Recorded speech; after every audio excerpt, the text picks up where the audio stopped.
नन्हे मुन्ने सब हाथों में कलम दवात किताब रखो.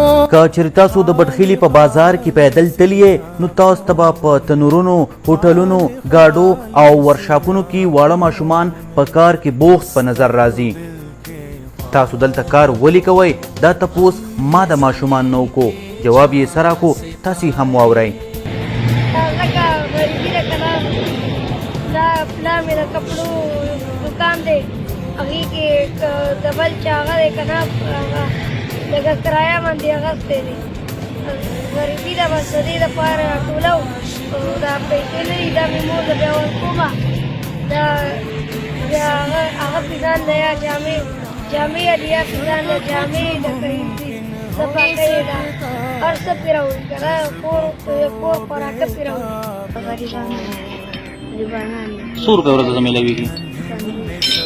او پیسې چې 50 روپۍ ته میلاو شي څه پې کوي بیا؟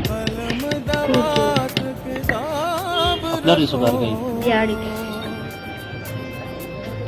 لکه د حالات داسې دي چې لکه په دې کې لکه ماشوم بار پرېښودل، یوازې پرېښودل، لکه هغه وجې نه مدد کې راوشي یار سبا دپاره څه مسله جوړه نه کړي. پاکستان کې په ماشومانو کار کول یا د ماشومان نه کار اخیستلو حوالې سره قانون موجود دی، خو عمل پې څوک کوي؟ ورکشاپ کې، کارخانه کې یا په یو داسې ورکینګ ځای کې چې د ماشوم عمر چې دی هغه د 14 سال نه کم دی، نو آئین سختۍ سره دغه په فنډامنټل رایټس کې په چپټر 1 آف د 1973 کانسټیټیوشن کې هغه منع کړی دی. او د ریاست ذمہ داري ګرځولې ده چې د دغې ماشومانو د فلاح او بهبود دپاره داسې ادارې جوړي. بدقسمتي دا ده چې ریاست په دغه آئین باندې تر اوسه پورې په 80 کاله کې عمل درآمد چرته هم نه دی کړی، که دا د 1956 آئین و، که دا د 1962 آئین و، که دا د 1973 آئین دی. د بټخیل په بازار کې د وخت د جبر ښکار ماشومان زموږ نه پوښتنه کوي چې حکومت او معاشره به دوی ته کله توجه ورکوي.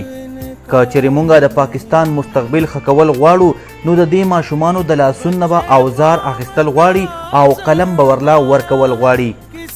کم از کم یو ماشوم خو تاسو هم په سکول کې داخلولی شئ. حمد نواز، ملاکنډ.